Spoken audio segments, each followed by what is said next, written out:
মোহাম্মদ ইব্রাহিম, সাব্বির হোসেন, আশিকুল ইসলাম এবং রানা ইসলাম তারা সকলেই কাছাকাছি প্রশ্ন করেছেন, ইসলামী ব্যাংকে ডিপিএস বা ফিক্সড ডিপোজিট রেখে তার লভ্যাংশ ভোগ করা যাবে কি? যেহেতু ব্যাংকের কর্তৃপক্ষের সঙ্গে কথা বললে তারা জানান যে কয়েকটি কারণে সুদ হওয়ার সম্ভাবনা আছে, সেগুলো তারা এড়িয়ে চলেন। যে সকল কারণে সুদ হওয়ার সম্ভাবনা আছে ইসলামী ব্যাংকগুলো তা এড়িয়ে চলেন। তারা আরও বলেন যে ব্যাংক যেহেতু গ্যারান্টি দিচ্ছে সুদ না হওয়ার, সুতরাং এরপরও ব্যাংক সুদি লেনদেন করলে এর জন্য ব্যাংকই দায়ী থাকবে, গ্রাহক নয়। যেমন ইমাম সাহেব যদি উজু ছাড়াই নামাজ পড়িয়ে দেন, ওনার উপর ইক্তেদা করার কারণে মুসল্লিদের কোনো দায়ভার থাকবে না।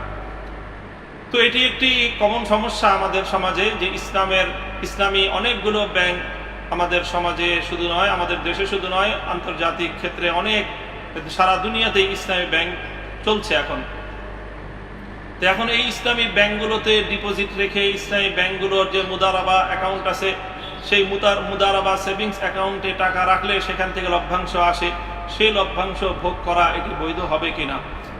তো প্রিয় ভাই, এই ব্যাপারে আসলে ওলামায়ে কেরামের মতামত বিভিন্ন রকমই পাওয়া যায়। আমি এক্ষেত্রে ফতোয়ার ভাষায় কথা না বলে, আমি মাসআলার ভাষায় কথা না বলে আমি পরামর্শের কথা বলতে চাই। পরামর্শের কথা বলবো, সেটি হলো যে যেহেতু আসলে একটি ইসলামী ব্যাংক, যে কোনো ব্যাংক হাজার হাজার লক্ষ লক্ষ ডিপোজিটরদের কাছ থেকে সঞ্চয় সংগ্রহ করে থাকে, অতঃপর এই সঞ্চয়ের টাকাগুলো তারা ইনভেস্ট করে থাকে বিভিন্নভাবে। প্রত্যেকটি ব্রাঞ্চ থেকে এরকম শত শত ফিনান্স হয়, শত শত ইনভেস্ট হয়, এবং প্রত্যেকটি এই ইনভেস্টেরই যে লভ্যাংশ হয়, সেই লভ্যাংশগুলো একত্রিত হয়ে সেটি ডিপোজিটরদের মধ্যে ডিস্ট্রিবিউশন হয়।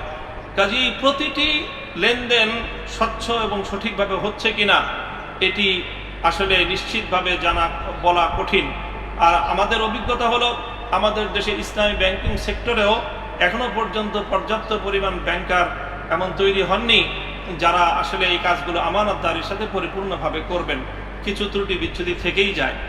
কাজেই এই জন্য কারো পক্ষে যদি সম্ভব হয় ব্যাংকে কোনো ডিপোজিটের লভ্যাংশ ভোগ করা ছাড়া অন্য ব্যবসা বাণিজ্য ইত্যাদির মাধ্যমে সে তার জীবিকা নির্বাহ করবে, তাহলে এই ধরনের, যেহেতু এখানে কিছুটা সংশয় এবং সন্দেহের অবকাশ রয়েছে, এজন্য এই ধরনের ব্যাংকে ডিপোজিট রেখে তার লভ্যাংশ ভোগ করা থেকে বিরত থাকাটাই অধিকতর সতর্কতার কারণ হবে, অধিকতর সতর্কতার পন্থা হবে।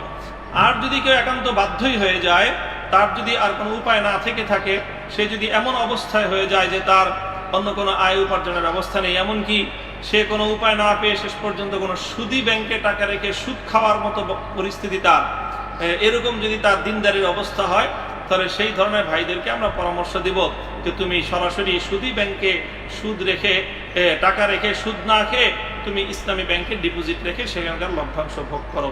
আর এই কথাটি অবশ্যই যারা ব্যাংকের সঙ্গে সংযুক্ত আছেন, দায়িত্বশীল রয়েছেন, ব্যাংকগুলোর যারা শরিয়া কাউন্সিলের মেম্বার রয়েছেন এবং ব্যাংকগুলোর যারা ম্যানেজিং পোস্টগুলোতে রয়েছেন, দায়িত্ব অবশ্যই তাদের উপর বর্তাবে। তবে গ্রাহকরা যেহেতু জানছি আমরা ব্যাপকভাবে কিছু সংশয় রয়েছে, কাজে এক্ষেত্রে গ্রাহকদেরও একেবারে সম্পূর্ণ দায় মুক্তির উপায় নেই।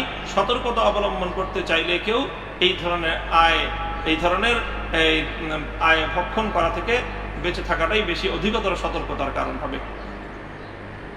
তবে যারা আমরা এমনিতে টাকা রাখি, ব্যাংকিং কার্যক্রম পরিচালনা করি, তাদের জন্য অবশ্যই এটি উত্তম হবে যে ব্যাংকিং যেহেতু করতেই হয়, ব্যাংকিং কার্যক্রম ছাড়া আমাদের কোনো উপায় নেই। আমি যখনই কোনো টাকা রাখি, আমি কারেন্ট অ্যাকাউন্টে রাখি অথবা সেভিংস অ্যাকাউন্টে রাখি, সেটি ওই ব্যাংকের জন্য একটি লাভের একটা ব্যাংক এটার দ্বারা উপকৃত হয়।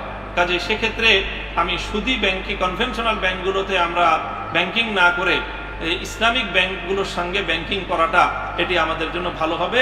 কাজেই এক্ষেত্রে আমরা সুদ এবং সুদি কার্যক্রমকে সহায়তা করা থেকে আমরা নিজেদেরকে রক্ষা করতে পারবো।